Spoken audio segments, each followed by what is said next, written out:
Le Diag vous présente ses partenaires. Bonjour Sébastien. Bonjour Bonjour. Pablo. Bonjour. Avec Codra Coaching, donc le Diag est très content là maintenant d'avoir un premier partenaire au Canada, de l'autre côté de l'Atlantique. Est-ce que tu peux nous présenter rapidement tes services que tu offres aux clients, tes modes d'intervention? Oui, en fait, on est une jeune entreprise. En fait, nous, on est un réseau de coachs. C'est des gestionnaires qui pratiquent le coaching en dilettante ou c'est une deuxième activité pour nous. Donc, c'est vraiment un réseau de coachs qui ont une expérience en gestion. On a les deux pieds dans la gestion la majeure partie de nos semaines de travail. Puis on souhaite en fait accompagner peut-être des gestionnaires qui ont besoin qui ont besoin d'aide ou qui ont besoin d'échanger avec quelqu'un. Donc, c'est ça, fait que c'est un réseau de coachs, hein? Donc, on a un petit peu tous aussi nos champs de compétences puis nos expertises.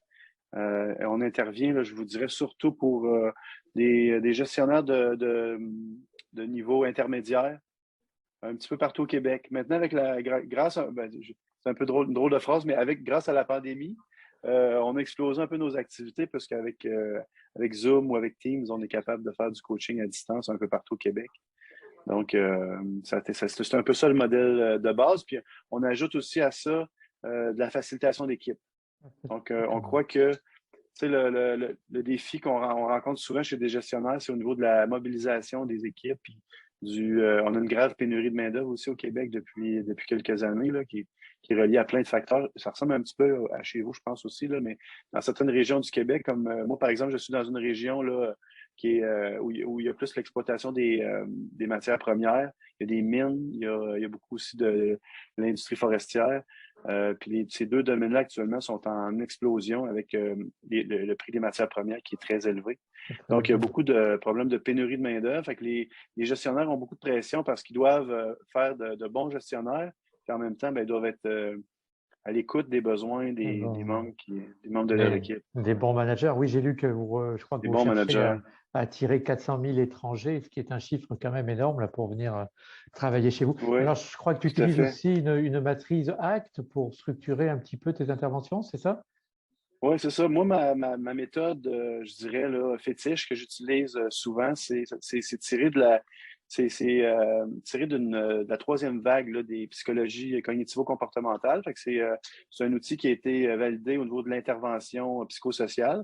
Mais moi, je l'utilise là, pas comme intervention, là, mais comme un outil pour développer la flexibilité. Donc, c'est une matrice tout à fait simple. D'ailleurs, je pense qu'on peut la voir actuellement à l'écran.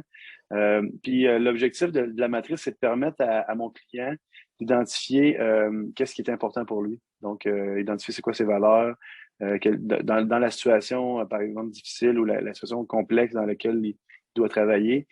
C'est quoi les éléments qui ont le plus d'importance pour lui. Puis on aborde aussi l'autre côté de la matrice, du côté gauche, les difficultés. Donc, qu'est-ce qui accroche, quelles sont les émotions aussi négatives des fois qui font que, bon, on n'a peut-être pas des comportements tout le temps idéaux. Donc, puis ensuite de ça, dans le haut de la matrice, c'est au niveau des comportements. Donc, qu'est-ce qu'on fait quand on a, par exemple, un niveau de stress élevé? Puis qu'est-ce qu'on souhaiterait faire dans le même contexte, en ayant conscience de nos émotions, mais pour se rapprocher de ce qui est important pour nous. Donc, c'est un petit outil très simple. Puis moi, je l'utilise personnellement, moi-même, dans ma gestion quotidienne. Donc, j'enseigne ça comme outil à mes clients pour qu'ils puissent l'utiliser 5 minutes avant une rencontre un peu stressante ou 5 minutes avant une intervention de recadrage avec un employé ou quelque chose comme ça. Puis on l'utilise aussi en équipe. Donc, c'est vraiment enrichissant d'utiliser la matrice avec une équipe de personnes où il y a des émotions des fois qui sont pas exprimées, il y a des non-dits, il y a des jeux un petit peu souterrains. Là. La matrice permet d'exprimer ça puis d'harmoniser les comportements du groupe vers un objectif souhaité. C'est D'accord. vraiment un bel outil. Très Alors, simple, mais qui est aussi basé sur la science. qui est C'est ce que j'aime. efficace. Alors, tu parles d'émotion, là, je crois que tu travailles aussi sur l'innovation, et c'est vrai que pour innover, ben, il faut accepter de prendre des risques. Alors, qu'est-ce que tu penses justement de cette infographie là, issue des milliers de diagnostics déjà enregistrés par le DIAG, qui montre quand même qu'il y a pratiquement la moitié, enfin 59%, c'est un petit peu plus, mais il y a quand même une grosse partie des participants qui hésitent à prendre des risques parce qu'ils ont peur d'être sanctionnés. Donc, il y en a 41% qui, effectivement, s'il y en a 59% qui estiment qu'ils peuvent les prendre, les risques, ça veut dire qu'il y a quand même plus de 40% des gens qui, au contraire, peut-être bloquent leur émotion et leur initiative par crainte des sanctions. Qu'est-ce que ça fait résonner en toi, ça? Ben, moi, je pense que c'est une évidence, là, j'adore les outils que vous avez développés parce que ça permet de donner des chiffres sur des phénomènes qu'on voit tous les jours en milieu de travail. Puis la, la grande difficulté là, dans un travail en collaboration, c'est qu'il y a des gens qui ont justement des peurs comme ça, puis ça va les empêcher de soumettre leurs idées ou de s'exprimer. Alors qu'à l'autre extrémité du spectre, ben, il y a des gens qui ont vraiment pas cette peur-là, puis qui vont peut-être monopoliser l'attention, qui parlent trop finalement, là, Ouais. qui laissent pas la place aux autres. Donc, comment on peut faire comme gestionnaire pour permettre à un maximum de personnes de surpasser cette crainte-là puis d'exprimer leurs idées? Surtout dans un bon vieux brainstorming, là. On sait qu'il y a beaucoup de gens qui se retiennent, sont sur le frein un peu, ils ont peur d'exprimer quelque chose puis de se faire juger ou de pas dire la bonne réponse alors qu'il n'y a pas de bonne réponse dans un brainstorming. Donc, c'est pour ça que je pense qu'il y a encore, même si le concept de brainstorming, c'est vieux, là, tout le monde connaît ça ou à peu près, mais c'est très rare que je vois que c'est bien appliqué encore. Donc, c'est pour ça qu'on travaille beaucoup au niveau de la facilitation d'équipe pour réapprendre un peu comment on peut mettre en place des mécanismes pour pas tomber sur le oui, mais. Les gens commencent déjà normalement, à éteindre. Ça fait partie des règles, effectivement, de ne jamais bloquer juger un brainstorming, mais c'est rarement le cas. Moi, je me rappelle d'ailleurs pour la petite histoire d'un brainstorming animé où il y avait un énarque dans le groupe de travail. On était en multi-entreprise. Et donc, j'ai commencé à expliquer les règles du jeu. Et l'énarque a dit, d'accord, mais c'est moi qui commence et je vous promets de ne pas parler plus de 5 minutes. Je dis, non, un brainstorming, c'est pas ça. Mais je crois qu'à l'ENA, ils ne sont pas forcément formés. Enfin, maintenant, ça ne s'appelle plus l'ENA chez nous, mais je crois qu'ils ne sont pas vraiment formés à ça.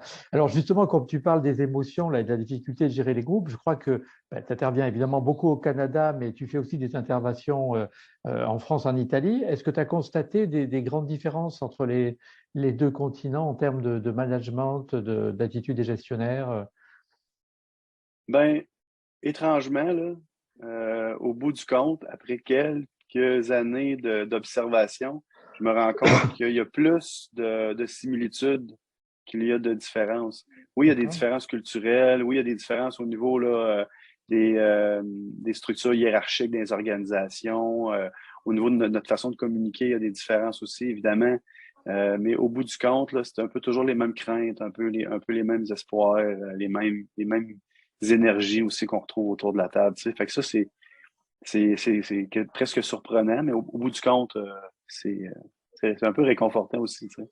D'accord. Donc, il y a des gestionnaires qui vivent des contextes différents, mais on est au bout du compte tous des humains. Là, donc, oui, c'est vrai que la mondialisation a peut-être aussi d'ailleurs aplati des différences avec les managers maintenant qui n'hésitent pas à changer de continent pour. Oui, merci Sébastien pour cet échange. Donc, ça a sûrement donné aux auditeurs envie d'en savoir plus. Donc, ils pourront retrouver évidemment plus d'informations sur le site web de Codra qui va s'afficher à l'écran. Merci, puis à bientôt. Au revoir. Plaisir.